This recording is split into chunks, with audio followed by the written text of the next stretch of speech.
De la démocratie en Kabylie, chapitre 23 de l'instruction publique suite. Deuxièmement, les écoles d'enseignement secondaire. L'élève qui a acquis toute l'instruction que comporte l'école du village et qui veut continuer ses études entre dans un établissement d'enseignement secondaire. Ce genre d'institution s'appelle Thimamert, forme kabyle de l'arabe mamera. Du verbe amara, servir Dieu par le jeûne et la prière. Il y a deux espèces de mamra. Premièrement, celle où l'enseignement principal est l'étude du Coran. On les appelle Thimamrin el-Qur'an, mamra du Coran. Deuxièmement, celles qui sont consacrées plus spécialement à l'étude du droit. Elles portent le nom de Thimamrin Nesharia, mamra du droit. Les matières de l'enseignement dans les mamra du Coran sont d'abord le Coran et ses commentaires, les riwayat, miwayat ou les 7 versions admises pour la lecture du Coran, la Jaroumiya, grammaire arabe du Cheikh Mohammed ben Daoud el-Sanhaji, l'Alfiya, grammaire arabe en 1000 vers d'Ibn Malek, et le Tawhid, théologie de la religion du Dieu unique, le traité d'arithmétique de Qalasadi appliqué surtout au partage des successions, l'arithmétique et l'astronomie de Sidi Mohammed es-Soussi, la versification el-Issar. Il résulte de ce système d'enseignement que les étudiants qui en général connaissent très imparfaitement la langue arabe ne font pendant leur séjour à la Mamra que charger leur mémoire d'une masse énorme de mots qui sont pour eux à peu près vides de sens. On lit ensuite les principales mamras du Coran en Kabylie.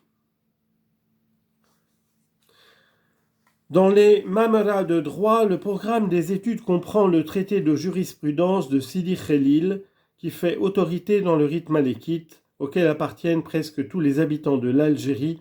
Ses principaux commentateurs, El-Khorshi, Sidi Abd el-Baki, Sheikh Salem, Sidi Shaber Khitsi, Sidi Attab, Sidi et-Tatay, Sidi Baharam, la Jaroumiya et l'Alfiya, le Tawhid, le traité d'arithmétique de Qalasadi, l'arithmétique et l'astronomie de Sidi Mohammed es-Soussi, la rédaction des actes, la versification. Comme dans les mamras du Coran, il n'y a qu'un professeur. Il fait une seule leçon chaque jour à la séance du matin. Les tolbas appliquent ensuite entre eux le système d'enseignement mutuel. À cet effet, ils sont divisés en 4 sections. Premièrement, les ihajaren ou commençants. Deuxièmement, les imaouden en temedith, répétiteurs du soir. Les imaouden neshbah ou répétiteurs du matin. Les isebaken ou préparateurs. Chaque matin, le professeur indique aux isebaken le sujet de la leçon du jour suivant. Ceux-ci se partagent les tolbas et leur font cette leçon dans la séance de travail du soir. Le lendemain, immédiatement après le cours du professeur, les répétiteurs du matin recommencent la leçon qu'il vient de faire pour les commençants et pour les répétiteurs du soir. Enfin, dans la soirée, les répétiteurs du soir remplissent le même office pour les commençants seulement. De cette manière, chaque leçon est répétée 4 fois de suite dans les 24 heures. Les professeurs, Isebaken et les répétiteurs sont assistés dans leurs leçons par un adoual, de l'arabe dala, faire une chose à tour de rôle, chargé de lire à haute voix et phrase par phrase le texte de Sidi Khelil. Le professeur, après avoir répété la phrase, la fait suivre des commentaires des différents auteurs. On paie pour être adoual. Celui du professeur donne jusqu'à 50 francs par an, les autres de 4 à 5 francs. Les places se vendent 2 fois par an. L'argent qui provient de la vente constitue un bénéfice pour les étudiants qui l'emploient à acheter de la viande. Le professeur désigne lui-même les élèves qui, par leur travail et leur intelligence, se sont rendus dignes de monter d'une classe. À la fin des cours, lorsqu'on a vu les 4 livres de Sidi Khlil, on se réunit en séance solennelle dans la mosquée. Le professeur est armé d'un long roseau et près de lui se trouve un paquet de roseaux coupés à la longueur de 50 à 60 cm. Tous les étudiants sont assis sur le sol. Après la récitation de la Fatha, le professeur frappe 3 fois, sans rien dire, de son roseau la tête de chaque commençant qu'il élève à la classe des répétiteurs. Ensuite, il désigne à haute voix les étudiants qui, de répétiteurs du soir, passent répétiteurs du matin, et qui, de répétiteurs du matin, deviennent Isebbaken. Lorsque tout est fini, on récite de nouveau la Fatha et le professeur remet à chaque nouveau répétiteur un des roseaux de 50 cm. L'élève conserve ce roseau toute la vie. C'est l'équivalent d'un diplôme. Les répétiteurs et les Isebbak en le plaçant devant eux lorsqu'ils font la leçon à leurs camarades. L'étudiant qui passe à une classe supérieure donne, d'après la coutume, un réal ou 2 francs 50 au profit de la masse commune. Il fait en outre des cadeaux au maître de la mamara et au professeur. Le jour de la distribution des roseaux est une fête pour la mamara.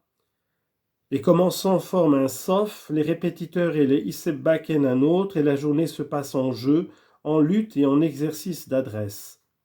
Le soir, on fait une collecte pour acheter de la viande et la fête se prolonge très avant dans la nuit. Le lendemain, chacun part et va passer dans sa famille des vacances d'1 ou 2 mois. Quelques étudiants sont désignés pour rester à la mamra et veiller aux intérêts communs. À la rentrée des classes, le commençant qui a reçu le roseau et dans les mamras du Coran, l'élève qui a achevé d'apprendre le Coran par cœur, donne à la Jema'a des étudiants une nafaka, c'est-à-dire une somme d'argent proportionnée à la fortune de chacun et destinée à acheter de la viande. Les mamras de droit les plus connues sont celles des Aïth el-Hajj et des Aïth Sidi Muhammad ou el-Hajj, chez les Aïth Mahmoud, celle des Aïth Amr, à Tamzith, chez les Aïth Irathen, et celle des Shorfa et d'El Kouachi, à la Jema'at al-Sahriji, chez les Aïth Frausen. Il n'y a pas d'âge fixé pour l'admission des élèves dans la Mamra. La durée des études varie de 5 à 10 ans. Elle est généralement plus longue pour le Coran que pour le droit. Beaucoup d'étudiants qui n'ont plus de famille prennent des habitudes dans les écoles et y passent une partie de leur vie. On trouve de fréquents exemples de gens morts à un âge très avancé dans les mamras et auxquels on donnait toujours le nom d'étudiants. Le programme des mamras est assurément fort restreint si on le compare à la somme des connaissances répandues chez les peuples civilisés. Il ne faut pas néanmoins juger d'après son étendue de l'instruction des élèves qui est encore bien inférieure à celle que ce programme permettrait d'atteindre. L'enseignement musulman tel qu'il se pratique de nos jours est le plus vicieux qui existe. Il impose un immense travail pour un très faible effet utile. Nous avons déjà dit en parlant des écoles du Coran que les études n'y sont qu'un exercice de mémorisation indéfiniment prolongé. Aussi, rien n'égale l'inanité des résultats.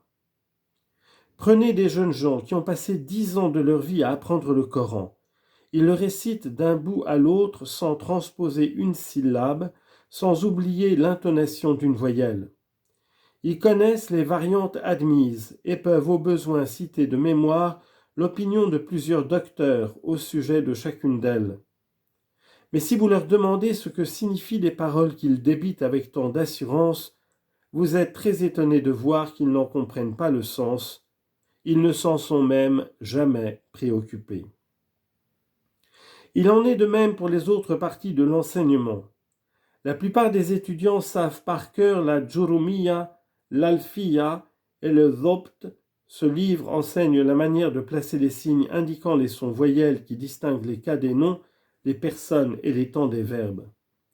Lorsqu'ils lisent un écrit, ils ne manquent pas d'accentuer ces voyelles avec emphase, mais ils le font toujours à contresens, de manière à faire sourire l'arabisant le plus novice et à lui prouver qu'ils n'ont jamais compris les premiers éléments de la grammaire.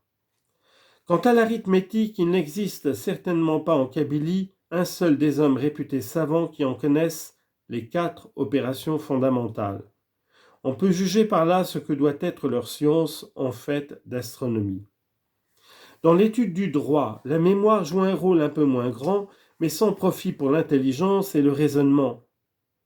Le professeur, après avoir répété la phrase de Sidi Khlil que vient de lire son Adoual, fait connaître soit de mémoire, soit en cédant des livres, des gloses des différents commentateurs sur ce texte. Là s'arrête son action sur ses élèves. Jamais un mot d'explication, jamais une réflexion sur l'esprit de la loi ou sur les motifs qui ont porté le législateur à adopter une disposition plutôt qu'une autre. Pour lui, comme pour tous, du reste, la connaissance des textes constitue toute la science du droit. Un des jurisconsultes les plus en réputation de l'Algérie nous donnait un jour la définition suivante des diverses classes de savants. Le alem, c'est-à-dire le vrai savant, est l'homme qui, étant posé une question de droit, peut réciter immédiatement les textes des auteurs qui l'ont traité. Le taleb de premier ordre est celui qui, incapable d'un pareil effort, sait néanmoins indiquer sans hésiter les pages des livres où se trouvent les textes. Les autres tolbas prennent rang ensuite dans la hiérarchie scientifique, suivant le degré de facilité avec lequel ils indiquent ces passages. En résumé, les hommes qui se consacrent à l'étude passent leur vie à apprendre des mots, leurs cerveaux sont comme des casses d'imprimerie, ils peuvent à volonté en tirer des phrases toutes faites, mais le prote manque pour ajuster les mots et leur faire produire un sens. Nous ne parlons point des connaisseurs qui ne figurent pas au programme d'études des Mamra, littérature, histoire, géographie, sciences naturelles ou mathématiques. Peu d'hommes en Kabylie ont entendu prononcer ces noms qui, assurément, n'ont jamais éveillé leur curiosité.